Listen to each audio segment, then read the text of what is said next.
Welcome back to Auto Geeks What's in the Garage. Now, Terry, you're killing me, because in the last garage, I thought that was an awesome collection of cars, and now you've got this too. Can you just kind of tell us a little bit about each one of these cars here?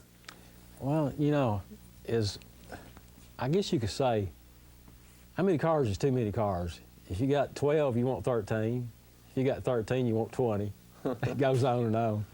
But now this particular Chevelle right here, I've owned that car twice. I had that car about 18 years ago and had it painted and acquired it back about 3 years ago. It was bought new right up the road in Lewisburg, Tennessee. Just keeps coming back. And this is as father as it's been as far as owners, and that's only about 35 miles. So it's been 35 miles total from where it was purchased new. Yeah. It's as far as it's ever been. Wow, that's incredible. All original sheet metal. That's beautiful. And it is, you know, a bucket seat 4-speed car. Very rare. And then I've got another blue one just like it, which is nice, but it's a bucket seat automatic car. So you got a Ford back here. What's the story on this? Well, I had a, I like nice cars, and of course this has got a little light coat of dust on it, but it's a nice little car. Yeah. It's well built. It's a Thunderbolt clone type car.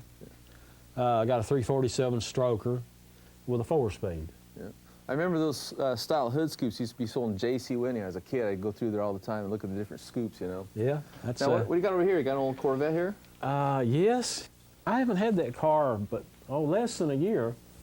It's a 13,000 mile car, L82, has been Bloomington Gold certified. Original tires, it's a nice little car. I bought it as a collector investment car, but you know, I like to sell it. Need to sell it. Need to sell something. Pay for your hobby. There you go. So, and I see you're also into bikes. Yeah, anything with speed, huh? Power? Well, I had a 72 Camaro SS that old boy wanted, and I took that big dog in on trade. I don't ride much, just a little. Oh, that's beautiful. Now, besides the cars in this collection, the cars in the other building, you said you even got some more cars out in some trailers around here. I've got 3 trailers with 3 cars in them. I got a blown 66 Corvette coupe. Oh, incredible. Nice. Yeah. And I've got a 67 Chevy 2 SS Racer Pro Street that is one of my favorite cars. And then I've got a 55 Chevy mini tubbed street car in another trailer. And then I've got a rotisserie restored 57 Chevy in another building. And then I got about 3 cars in another building up there. And well, you need to clone yourself just so you will have the time to work on all these cars. it does take time. Yeah. Always something to do if you just want to do it. Now, you drive most of them yourself and race them too? Yeah, I do drive all of them a little bit and race occasionally. Yeah. Sure do. Is this technically red or orange? This car is original color. I mean, it's been painted, but it's Matador red. Okay. Well, it's pretty much all original, but it's got new interior, new paint. Pretty nice car. Oh, no, that's sweet. I'm a hot rodder too, so that's one of my hot rods. It's got a built 350, Muncie 4-speed, you know, headers, Flowmasters. Sure. And it's a fun car to drive. Probably sounds good and gets it on. Got a little power, hits a little lick, yeah. Now over here we got another Nova. Yeah, it's another 70 Nova. Wow, it's pretty much original except for the tires and wheels. It looks as straight as a pin. Pretty straight, clean little car. Yeah. Yeah, in another building I've got a 72 SS Nova in that same body style. And it belonged to my best friend, which passed away about 3 years ago. So I've got it now. I wound up buying it from his wife. Okay, up here I see yet another motorcycle. Yeah, another motorcycle. I like it, but I traded for it. Yeah. And yet another Chevy behind it. Yeah, that's a 66 Chevy 2 SS. I've got the tires and wheels off of it now, but it's a real nice car and a low mile car.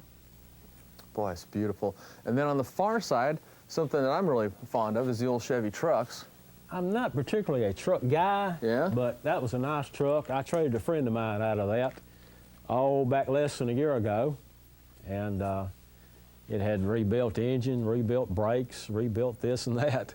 Good truck. Well, again, it looks like it just came off the showroom floor. 71 GMC. Oh man, it's a good year for Chevy trucks. Yeah. It's time for Show Car Garage. Tips on detailing your car to bring out the beauty that will make it show-worthy. Brought to you by AutoGeek.net. We are Car Care.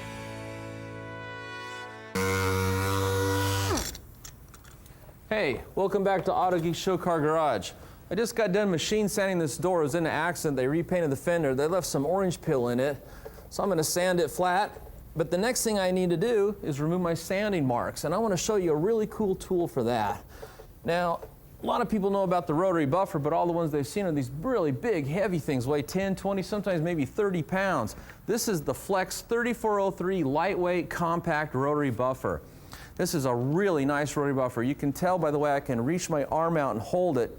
It's really light. And where that's going to really matter to you is anytime you're working on vertical panels where you got to be holding this thing up the whole time you're buffing, it's not going to strain your arms or your shoulders because it doesn't weigh anything.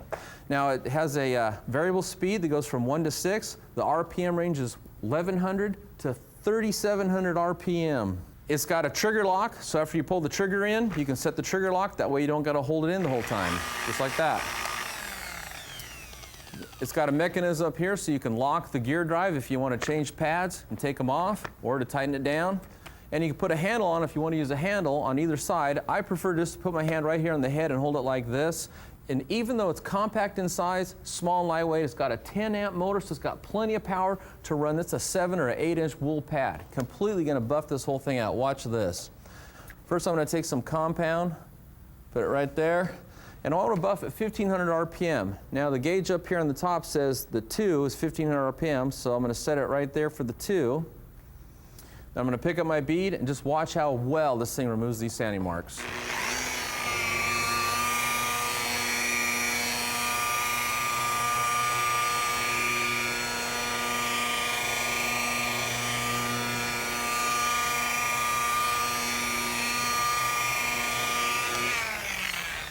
Let me wipe my residue off there.